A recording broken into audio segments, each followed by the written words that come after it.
Welcome to the continuing launch of Our Pandemic Times, a journal written by the writers and poets of Northumberland County during the pandemic. What started as a blog ended up as a full-length book, complete with illustrations, photographs, prose, and poetry in full color. And actually, let me show you the book. This is the book. And those are the color, I hope the color illustrations can be seen too. There we are. So, my name is Shane Joseph, and I'm the publisher of Blue Denim Press, and we are very pleased to have published this book with the assistance of our two hardworking editors, Felicity Sidnell-Reid and Kim Aubrey. Today, we present our second segment, a discussion with some of the prose writers who contributed to this journal. Instead of the customary readings of a book launch, we're going to get into the heart of the matter. What was it like to write during a pandemic? And what did we write? We will also take questions from our audience at a certain point. So let me start by introducing you to our panel. And I will start, they'll raise a hand and say who they are, okay? First, we'll start with Kim Aubrey. Kim Aubrey's stories. Hi, Kim. Hi, Shane. Hiya. Kim Aubrey's stories and essays and poems have appeared in journals and anthologies, including The Best Canadian Stories, Event, Numero 5, Room, and The New Quarterly. Her story collection, What We Hold in Our Hands, won an honorable mention in the Bermuda Literary Awards. Our next panelist is Patricia Calder. Hi, Pat. There we are. Hi, Shane. Hi. Patricia Calder is currently inspired by her grandmother's scrapbook of World War II through letters, telegrams, pictures, and news clippings written by her Uncle Jack Calder, RCF navigator. His story is revealed. From the pieces of this puzzle, Pat is reconstructing his life from 1940 to 1944 in a historical fiction. Our third speaker, Marie-Lynn Hammond. Hi, Marie-Lynn. There you are. Hi. Marie-Lynn Hammond is a bilingual singer, songwriter, playwright, writer, editor, and occasional poet who moved to Coburg 6 years ago. A founding member of String Band, one of Canada's seminal folk groups, she's known for her original songs, which range from the hilarious to the haunting, and often tell uniquely Canadian stories. And our last but not least is Christopher Cameron. Hi, Chris. Hi, Shane. Christopher Cameron, a veteran writer and editor, combines his passion for the arts with his respect for the power and beauty of the written word. He's the editor of Watershed magazine and the author of Dr. Bartolo's Umbrella, a memoir of his 3 decades as an opera singer in Canada. So there we have it. That's our panel. And I'm going to start by asking them some questions. The first segment or the first round will be about how they coped during the pandemic. And the next round will be about what did they write during this pandemic. And then we're going to open it up to questions from the audience. And I hope you will ask us some questions because this is a special time for us. You know, we're living through history, and especially how did the arts cope with history? How did arts make history? So we look forward to your questions. So I'm going to start with you, Kim, as one of the editors of this journal. And actually, let me put it on to speaker view so that we can see you nice and clearly. As one of the editors of this journal, how did you go about sifting through the many submissions you received over 9 months of this pandemic? Well, Felicity Sidnell-Reid and I had several meetings on Zoom discussing the various submissions. There were a lot of really good submissions, and we mostly chose the ones that would make a cohesive book. So that was one part of the process. And then there was the editing and communicating with the contributors. And one of the most challenging but also fun parts was deciding on a structure for the anthology. So we ended up with a temporal structure that followed the seasons or the stages of the lockdown. That seemed to work best, and it tells a story. I think altogether there's a story that emerges. It's good. Now, I know we're all here on this panel, so you don't have to be kind to us. But I'm going to ask you, Kim, of all the stories you received, because I think there were more stories than what went into the journal in the end. What stories stick in your mind? I think the stories that stayed with me the longest were the ones that were personal and emotional, people responding to what was happening in their lives. I think about Gwyn Sheltema's story, Good Death, where she talks about her mother who lives in Zimbabwe, so far away, and a close relative of her mom's dies during the pandemic. I think even maybe she died of COVID, I'm not sure, but so it's about Gwyn's worry for her mom and her inability to do anything much from such a distance. So that's one. Also, Katie Hugendam's We Bathe Our Bananas, which is a pandemic fairy tale. That one just was so lively and so full of emotion, and about this family dealing with the pandemic and the mother who finds her way through connecting with the natural world and through making a garden and then sharing the produce in the garden. That one really struck me. And there were so many, I don't want to leave them out, but Cynthia Reyes wrote a couple of essays that referenced the racial injustices that were going on or are still going on. And the moment of last summer with Black Lives Matter and how it made her read differently. So it made her look for something different in what she was reading. So certain books just didn't cut it anymore. There was something more she was looking for from literature and the arts. So yeah, those are just a few. I mean, there are so many. I could go on and on.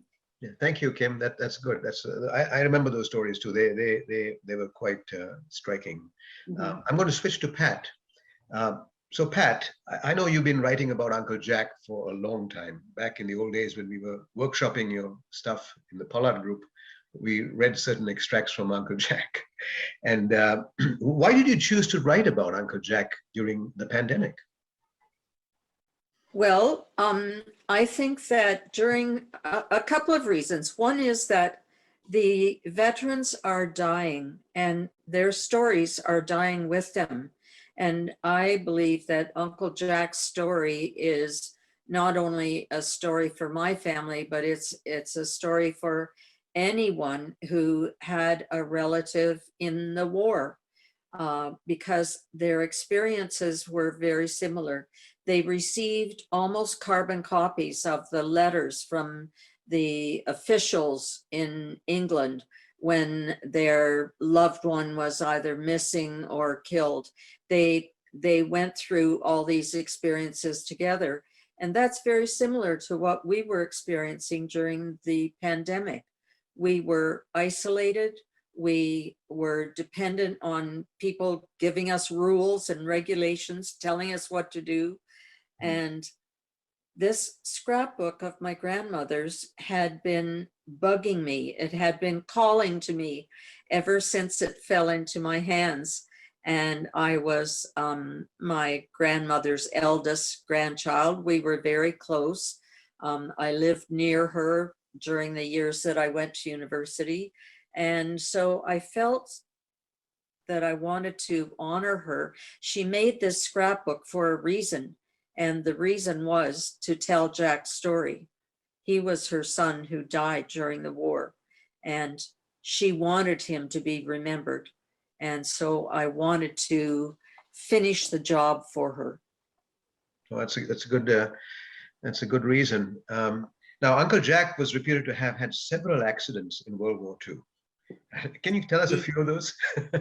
He did. The first thing that was exciting that happened when he landed in England, he got to meet the Queen and the King and the two princesses. And then he flew missions for about 4 months. And one night coming back from Germany, they got lost in a cloud of fog. And because their navigational aerial had been shot off. So even though they didn't have the best of navigation tools in 1942, this was, they were lost, and they ended up over England because there had been over Ireland, sorry, because there had been a strong wind that night. So they ran out of fuel, they parachuted out, landed in a bog, and the next morning the Garda arrested them and they were thrown in prison. Jack remained in prison for 20 months. Some of the others escaped earlier than that, but he was there for 20 months.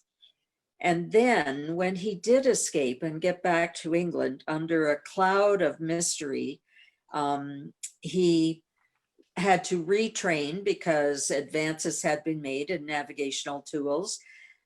So he had to retrain. And while he was retraining, didn't he crash into a cloud in another, through a cloud into a hill in northern England one night? So he ended up in hospital for 8 months. And anyway, finally, he gets out of hospital. He gets back into the RCAF, the RAF, and he's given a mission with the Pathfinders to fly mosquitoes. So his job then was to go ahead of the droves of Lancasters and Wellingtons and the rest of them. The Pathfinders would fly ahead and mark the targets, and then they would go back again to England. So he was in a much safer position as a Pathfinder than he had been before, but it didn't last. So. No, that's great. Thank you, Pat. I'm sure Uncle Jack's going to be more than just a short story in Pandemic Journal. He's going to be a full-length book, and I'm looking forward to reading it when it comes out. Thank you. Yeah. And Marie-Lynn, now I'm going to come over to you. Now, out of all of us, you are a working writer, editor, musician, and you went through a pandemic where life came to a standstill. How did you spend that time in regenerating your art or recreating your art while you were waiting for this thing to end? Well, as you can imagine, I don't perform a lot anymore, but obviously there was no musical performances. So that I just set aside. And it's funny, I didn't even feel like writing a lot of songs. I wrote a couple, but my creativity was coming out in poetry. I probably, as I said, should have been in the other section, the poetry section, but I couldn't do it that night because I wrote more poetry than prose in the pandemic because I was taking walks every day.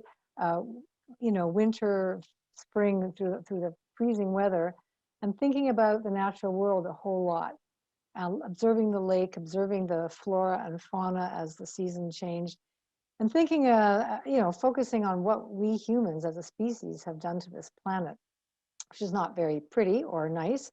So the poems tend to be dark. So that was one thing. I also edited 2 books for a good client, 2 novels, and rewrote. He and I have written a novel. We're still trying to find someone to publish it. We do it very part-time, that book. So we rewrote it again. We changed one male character to female. So that was fairly major in some ways. So that was another thing that I did. And yeah, just basically, I even took up painting again. I'd gone to art school 50 years ago for 2 years and then gave that up for music and hadn't painted for 30 years, but bought a bunch of paints and brushes and pencils and started trying to get my technique back again and did that as well. So it was a very creative time for me in many ways. And I guess I'm lucky that I have those outlets because I know friends that don't have creative outlets and they were becoming bored out of their skulls. And I can't say I was bored very much, if at all. Well, that's very good to know because some of us suffered writer's block. Some of us had neuroses and all those things that happened. So you seem to have been using that creatively. But mostly, yeah. You did get out and start performing again, though, recently, right? You Yes. had a recent event on July the 17th. Well, and even last September, when things were a little bit more open, I did an outdoor concert in Hastings You know, socially distanced, only 25 people, but oh my gosh, they were so happy to come to hear live, as with the last two that I did.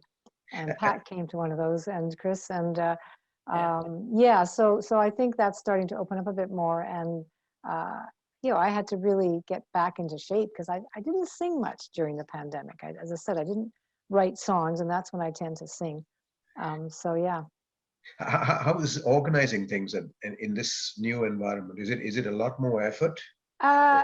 Well, not really, because the kind of music I do, which is in the singer-songwriter folk genre, you're usually advertising through email and letting Facebook and that kind of thing. But, you know, I had to find an outdoor venue, and I had to, both times, I had to hope that the weather would be good, which it was. But the gig I just did in Perth, the weather was touch and go. We were watching all week, and it was going to be rain that night, and then it was going to be possibly a storm the night before. And driving to Perth, it rained for the first hour and a half, and I thought, oh, this isn't going to happen. And we got there, and the rain, just before we got there, the rain stopped. It held off for the whole evening. The mosquitoes didn't, but the rain did. And you know, but the organizers had told people, bring a big umbrella, you know, bring a rain jacket just in case, and bring your own lawn chairs. And so, yeah, that's the big issue. Until we can perform again inside, we're at the mercy of the weather, unless you can erect a giant tent, you know, but that costs money. So yeah. Yeah, I think that there's going to be some logistical issues in organizing things for the next little while. No kidding. You know, think about, you know, even plays and anything, you know. So yeah. Anyway, so I'm going to move on to Chris. Chris, you've been waiting patiently. So Chris, I'm going to ask you one of the naughty questions. And the question is, when I was putting this journal together, I saw you had written some very interesting stories as Christopher Cameron, and then the later ones came out as Chris Cameron. And I wondered about that. I thought, are you changing your name at this time, or are you going in for a pseudonym, or are you confused?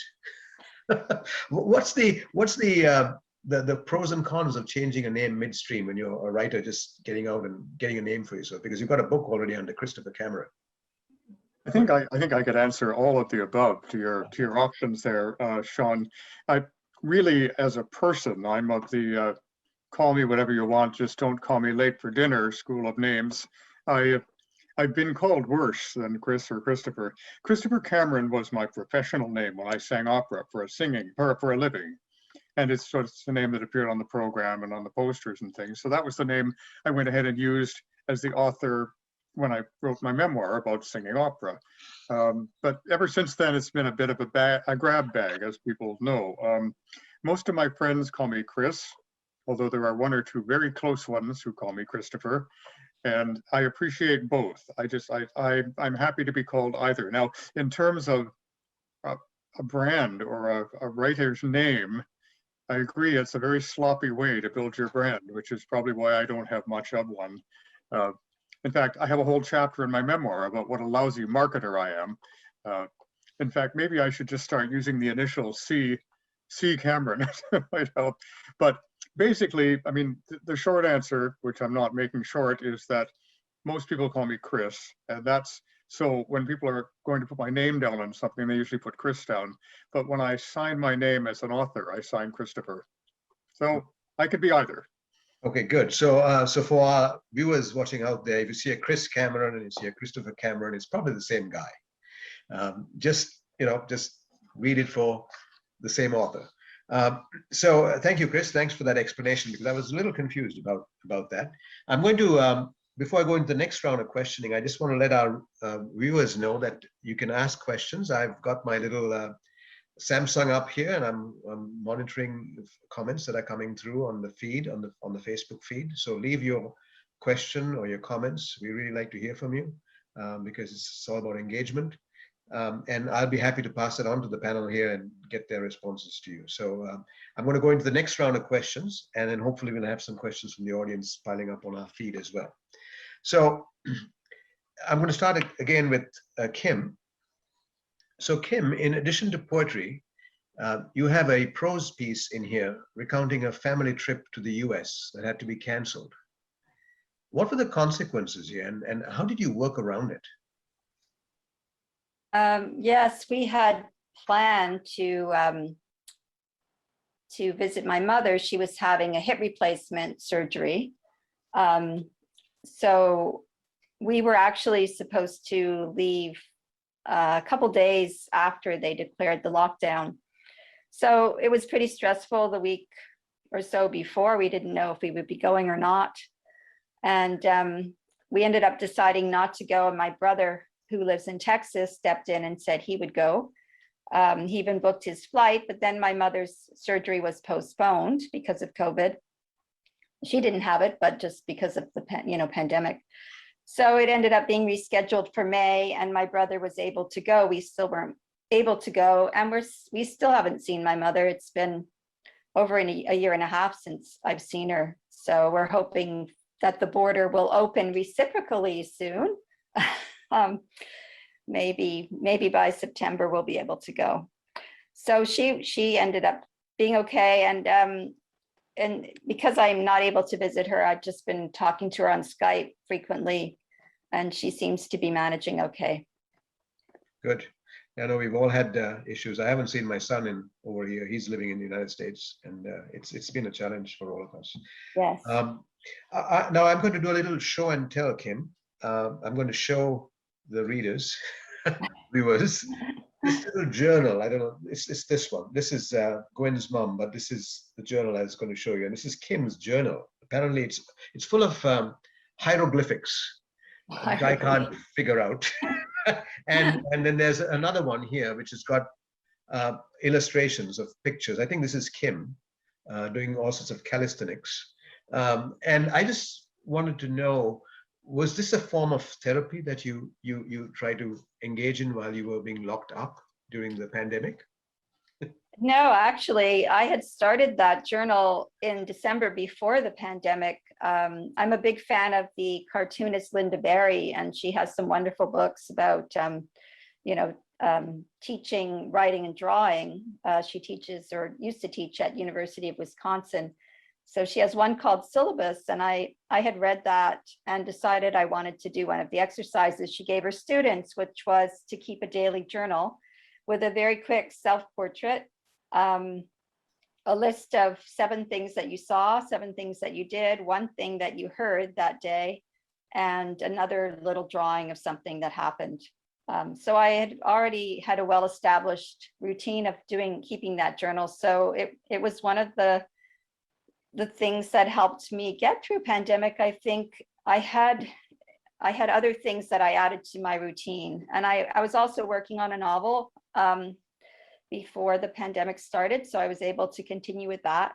So it really helped that I had already established these practices, and I kept that journal until this past March. So I have over a year, a really good record of what happened and what I did during that year. So I'm pretty happy about having that. I think it will come in handy.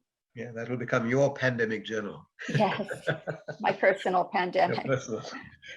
Okay, so I'm gonna move to Pat now, and we're coming back to Uncle Jack.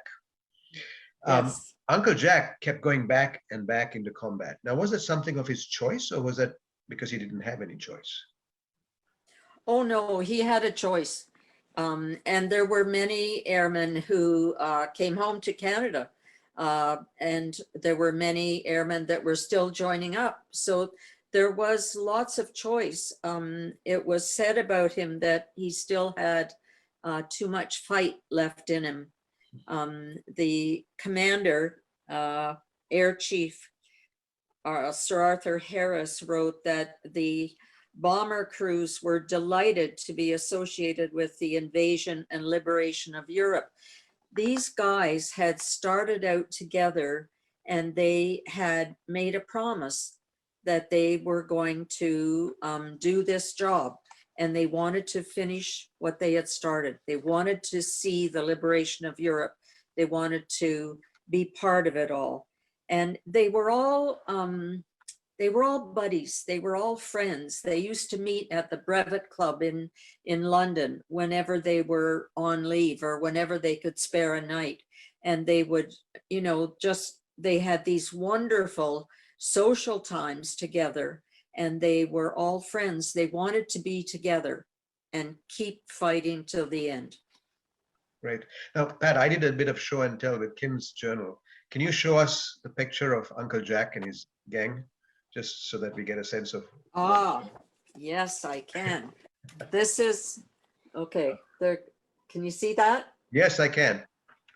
That's the crew that he crashed into Ireland with. And this is a picture of Jack. This is the last picture that was taken of him. Wow. So he's a handsome dude. Oh yeah. Oh yeah. He certainly is. So before we go off on to the next panelist, I just wanted to ask you, why are you writing Uncle Jack as a fiction instead of as a memoir? Actually, I changed my mind about that. It's going to be creative nonfiction because the historical facts are true. The scrapbook facts are true. The record of Jack's life personally is true. So it's historical in that regard, but it's nonfiction, and it's creative because I'm imagining letters that were written between Jack and his family. I have only 2 letters from Jack, plus a bunch of telegrams and postcards and little short things, but only 2 letters. So I'm imagining, oh, and he wrote the whole time that he was, whether he was a prisoner of war or whether he was in hospital, whatever he was doing, he was always writing for Canadian Press. And he was smuggling these articles back to Canada, and they were published in all the big daily newspapers across Canada. This is what my grandmother was collecting. So I have lots of examples of his writing, and I can hear his voice in my head. Wow, that's great, Pat. I kind of like this guy, even though I never met him. He seems like to be a very interesting character. And I hope we get to read his stories soon, because it certainly is a part of Canadian history, right? Thank you, Pat. So I'm going to move to Marie-Lynn now. Marie-Lynn, just like Pat, you had a story about flight. Well, I'm dying to read Pat's book because my father was a pathfinder. There you are. Yes. Career, yes. And when you said it was an easier job, I might argue with that, because my father told me, my father was lucky. He survived possibly 75 missions as a pathfinder.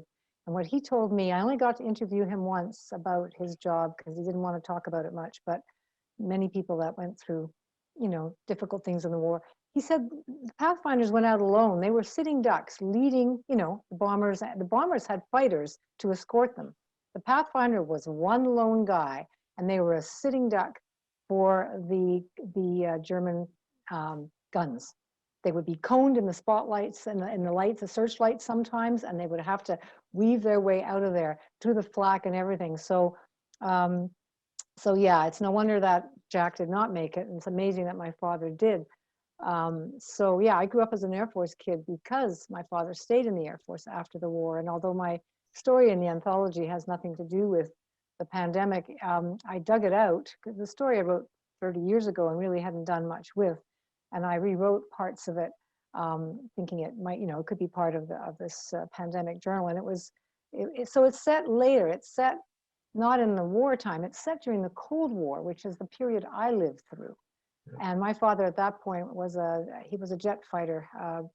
Just only for a year and a half, he had a jet squadron. And we were posted to Bagotville, which is, I don't know, 250 kilometers north of Quebec. It was an isolated fighter base. And the story takes place there. It's not about me. I created a character, Isabel, and she meets one of these young airmen. And they were, and in World War II, I mean, the guys that flew, they were like gods, right? They were dashing, like, you know, they seemed to me, they were all good looking. Every time I look at pictures, my father was handsome.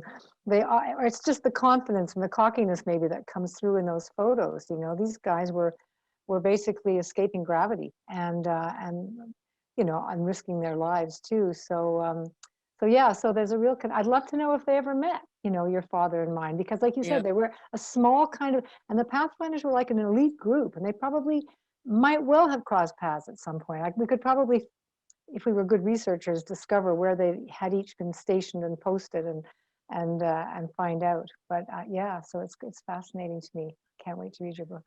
But if you go back to your story, Marie-Lynn, called Wings, Yep. it caught my attention because, as you say, it's set in 1964. Yep.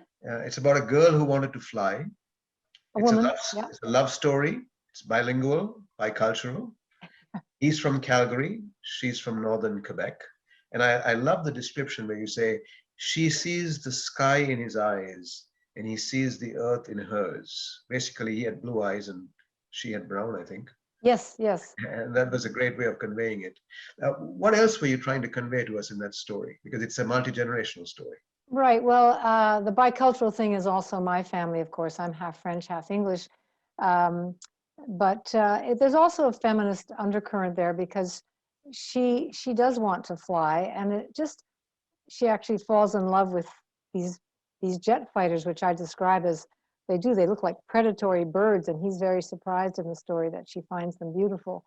But it just wasn't something in the military, especially back then. Women had their place, and it was not flying.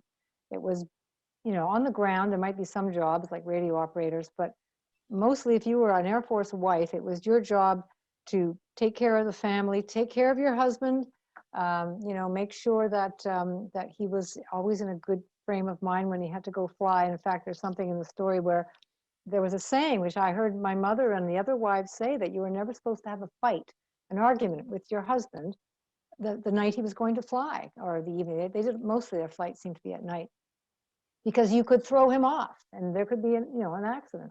So there was that pressure, and it just so it's about Isabel's struggles with that desire to fly when it's just really not something that was done then. I mean, yeah, there were some exceptions, but for a teacher, a young teacher from northern Quebec to want to fly, not a military plane, but just to learn to fly, was considered somewhat exceptional. That's interesting though, because when I look at the stories that are in this book, they go back from, you know, memories of even people's antecedents, you know, fathers, grandfathers, and so on, to today, with us being in a lockdown. And it seems like this period is forcing us into memory, as much as it is forcing us into creativity.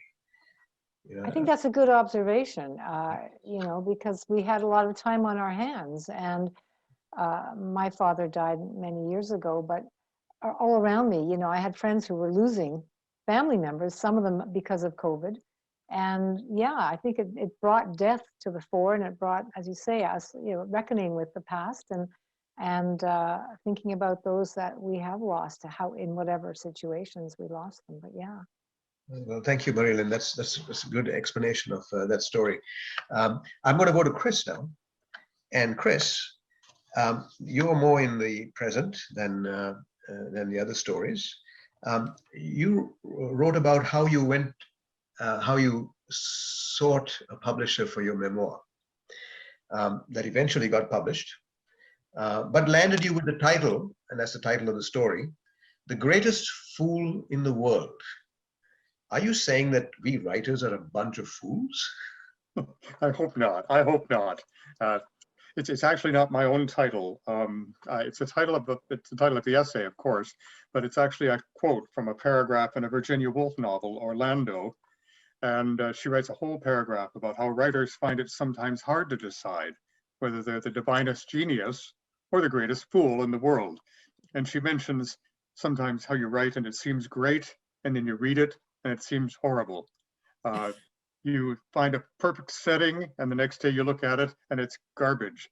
And I think so what she was talking about in that essay was, or that wasn't even an essay, but in that passage from the book, was how a writer goes back and forth between thinking that they're doing great and wondering if they really are.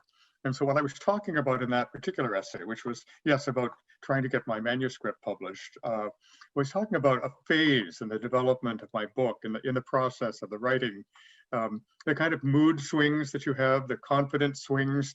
I'm a success. No, I'm a failure. I'm elated. No, I'm dejected. I've mastered this. No, I'm clumsy. Things like that. It was the sort of duality that you have when you're writing anything. I challenge any writer to say that they always feel fantastic about everything they write. And I also challenge any writer to say they always feel horrible about anything they write. I think that, I mean, Zadie Smith once said that you have to resign yourself if you're going to be a writer to never being satisfied about your writing. I'm not, that's not my school, but I can certainly see how you might think that. At any rate, I do have a feeling I'm not the only one who goes through these phases, but the essay itself was really about the process of writing the novel, of writing the memoir, of revising it over and over and over again.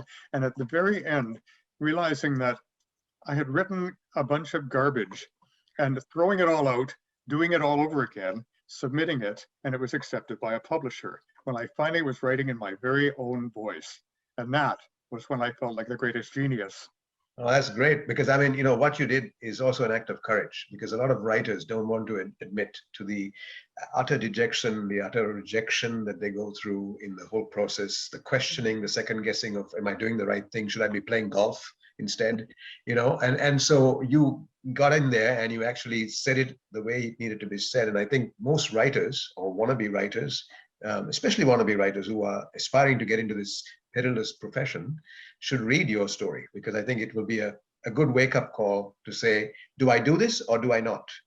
If I could just add a little bit, the thing that I learned in the course of writing my book was that when you think it's not done just because you finish writing it. I'm hoping to see some nodding heads out there, because I tell this in the essay, I was standing beside a very revered and beloved Canadian memoirist named Wei-Sun Choi. He's no longer with us, but he wrote a lot of very good books. And I was at a book launch and I said to him, well, I just finished writing my memoir. And he said, good, now you have a place to start from. And I thought, no, I finished it. But what I didn't realize was I had about a year of revisions ahead of me before I actually even could consider it finished. Oh, you're absolutely right. I mean, stories can take a long time, and they're not ready until they're ready. And I think we often presume that it's ready earlier than it really is. That's good. But on the positive side, in your other story, the one where we see you jogging, you actually come up with a recipe for the pandemic and how to cope with it. And you talk about moving forward as the recipe for dealing with the pandemic. Can you speak to that? Yeah, just briefly, I guess. It was a blog entry at the end of last year to the pandemic blog. And it was a bit of a response to the fact that people were almost celebrating with the champagne the fact that 2020 was over and everything was going to be rosy after that. And what I was saying was, I mean, the essay, which is called Moving Forward, is really about my love of running, because I've been a distance runner for, well, 36, a lot of years. But I suppose if you could think of it, it could be an allegory for life. You know, the fact that when you trip over a root, you don't lie there looking at the mud, you get up and keep going. And I thought the idea was that even though we may have thought that everything was finished at the end of 2020, I was afraid really it wasn't yet, and that people were going to be disappointed. And what I wanted was us to keep our momentum going, the fact that we could keep moving forward, even if we had other setbacks. And we did, didn't we? We had another wave. We've got the politicization of vaccinations. We've got all sorts of things that are getting in the way of what we thought was going to be a fantastic 2021. And my whole point was that I think we just need to keep our eyes on moving forward. Yeah, no, that's great advice, Chris. And I hope everybody follows that, and I hope we can move forward as a group, as opposed to having, you know, various disconcerted groups arguing in different ways and not moving forward. As you say, they're moving sideways in many ways. I have some questions that are coming in now from the audience, and I'm going to throw this one out. It's a very philosophical question. I don't know who would like to answer it, but I'm going to throw it out anyway. It says, in which long-term ways has the pandemic affected your artistic vision, ideals, and aspirations? Can somebody take that? Well, one thing I noticed was that I was much more disciplined because I didn't have a lot of interruptions. I could sit down and write any day that I could, any day that I chose to put my seat in the chair and face that empty screen, I could sit down to write.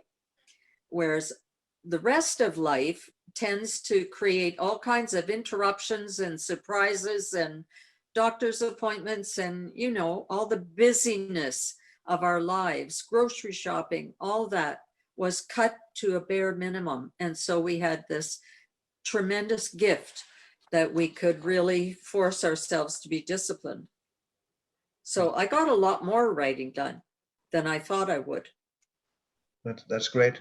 Anybody else wants to add to that? I could And- speak to that. Oh, sorry. No, go ahead. Sorry. I I was can just going to speak say, briefly to that. Go ahead, Marie-Lynn. I was just going to say, I second what Pat said. Yes, it was easier to be, it seemed like suddenly there was more time. And I don't know if that's maybe not long-term. If life gets back to normal, we will be contending with all that busyness again. But maybe we can remember. I know that I'm not going to go to the grocery store as often as I did. I've planned my shopping once every 2 weeks, you know, and pretty much every, you know, and I don't have to now just run in for 2 or 3 items, which I used to do all the time. Oh, I forgot this, I'll go back tomorrow. So that might stick around. It may not very philosophical, but it is a practical part of the discipline of creating. And Chris, you had something? I was just going to say that I've never been busier than I was during the last 16 months. I'm a freelance editor as well as being the editor of Watershed Magazine. And between those two, I don't believe I've had a totally free day since March 2020. And because a lot of people have done a lot of writing, as Pat mentioned and Marie-Lynn mentioned, and those writings all need editing. And so I've been working at that. I have written myself as well. I've actually finished another book, which is a novel. I'm not sure whether it probably was more heavily written because I was at home more. But generally, I'm chained to my desk here anyway during the day, so it hasn't affected my physical life that much. But in terms of the writing and the editing work, I've been very busy. And if I could just add something, that I would say that this period has also given us a mine of experience to write books from. We may not write it now, we may write it later, but it is seeping into our subconscious, and we just have to soak it up and wait for the day when we can, you know, regurgitate it in the form of art. So I think it's a rich experience for all sorts of artists to take the pandemic experience as a different side of our daily existence and do something with it. There's another question here. During the pandemic, many of you are writing about the past. Yes, we talked about that, Uncle Jack and, and the 1964 Wings and all that. And why the nostalgia? Is it because of comfort?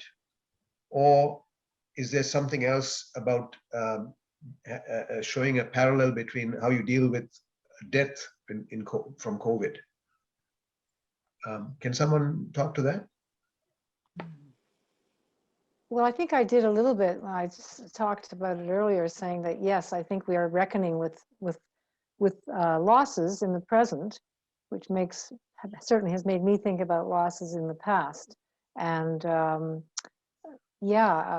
also just having that kind of time to ruminate on the big questions, life and death. And as I said, that story I had written it 30 years ago. I can't remember what the impetus was then to write it. I think I entered it into the Toronto Star short story competition and nothing happened, but then I just put it away and forgot about it. But yeah, I think that might be just, as I said, those big questions. And my story does actually touch on death, the Wings story, not to give it all away. But yeah, that for me, I think, is part of it. That's probably my experience too, because I had a death in my family during this pandemic, and I was in a blocked state.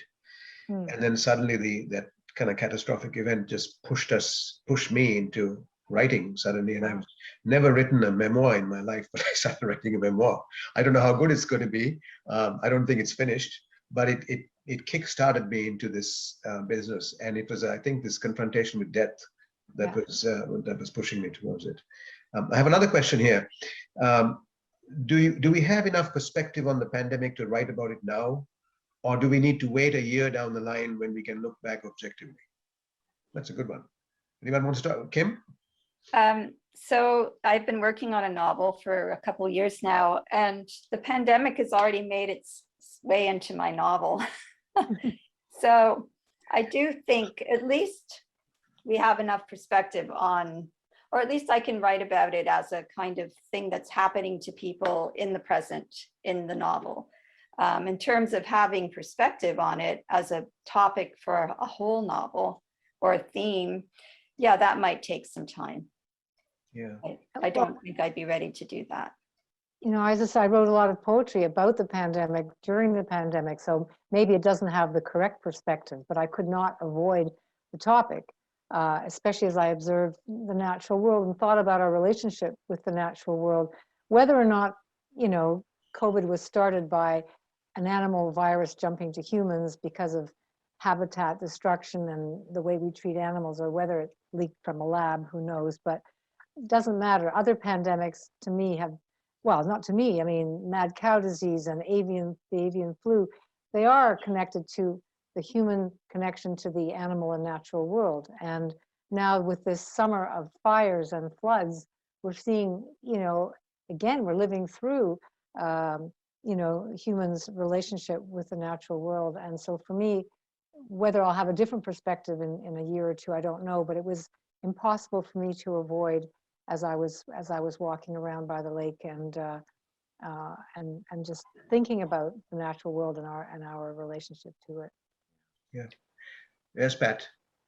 I was going to say that I think as writers, we're drawing on our own lives and our own emotional territory, particularly our mental experiences. And these are all what we have lived in the past. Even if we write a futuristic novel or a novel in present tense, we're drawing on our own experience of the past. So the past is always a part of our writing. We cannot be but ourselves in our writing. I saw something else happening too, because in some of the commercial writers who write usually 2 years before they get published and submit their manuscripts, you know, 2 years before, projecting, you know, the year 2020 or the year 2021. So they've written them in 2018 or 2019. Yeah. They were having to go back and rebuild the pandemic into their scenes, and it was it was quite a challenge because we haven't seen the pandemic come out of the other end yet, and yet their time horizon is after the pandemic, and there's some off chords that are being hit there in some really serious and very famous writers. I won't mention their names, but that's happening, and it's interesting how, you know, if you try to push too much into the future, it's better to push 50 years into the future when we won't be alive, and, you know, anything goes. But when you're writing in the near future, this pandemic has thrown a big spanner in the works for a lot of writers. I have another question. This is for you, Chris. This is a fun one. Somebody wants to know whether Christopher going to Chris was a sort of an identity crisis from switching from an opera singer to an author. That's a good one. It's funny. I think that I was Chris growing up, you see, and it was almost the other way around. When I started to sing in the opera, I thought Christopher sounded a lot grander and a lot more like a total person. So so maybe I'm reverting back to childhood now. I'm not sure. It really doesn't matter to me. Christopher looked good on a program because it looks full and complete. That was all it looked to me. I was thinking, apropos of, I just have to say this, apropos of what we carry forward from the pandemic, just in case I don't get a chance to say this later, it came to me while Pat was talking. Ray Bradbury, the great writer, had some advice for writers. He said, pick 10 things you love and 10 things you hate and write a book about them. And that was one of his recipes for writing a novel. And I thought, hasn't the pandemic given us so many more things to love and so many more things to hate than we had before? Yeah. Yeah. No, that's great. That's true. So I think we're coming to the top of the hour. I'm going to ask if there's any more questions from the audience. And if they come in later, we will try to answer them in the Facebook feed itself. I think that's the total of the questions. So with that, I'm just going to show people the book again, because here's the book. The ebook is available. It was available on the 15th of June. And the paperback, which is a color paperback, so all the illustrations inside are in color. If you can see them. Yeah. This is available right now. It came out on the 15th of July. And so it's available wherever good books are sold. In your local bookstore, you can order it through there. You can go to Amazon.com or Amazon.ca. It's available as an ebook on Kobo. In the EPUB format, it's available as a Kindle. So I hope you will purchase a copy and support local authors and pay tribute to these authors who continue to keep going during a really, really tough time. And with that, I want to thank my panel. Thank you very much for answering the tough questions and for taking us deeper into this whole writing experience. It's been wonderful talking to you. And thank you to the audience for listening and viewing us. We will put this out as a recorded YouTube video in the next week or so that you can see it in a more condensed form. And hopefully we'll have more of these events around the pandemic journal and our pandemic times in the months ahead as we continue to work our way out of this pandemic time. So with that, I thank you. I'm going to put us onto gallery view so that we can all of us can see the audience again, and we can say good night. Thank you to Shane too, by the way. Thank you. Big thanks to Yes, Shane thanks, Shane. Yes, thank for you, all his Shane. work. Thank you very much. This is my pleasure. I've really enjoyed working with Kim and Felicity on the book, and with all of you guys, and having these sessions. They're really fun. We should have more of them. So with that, thank you very much, everybody, and good night. Good night. Care.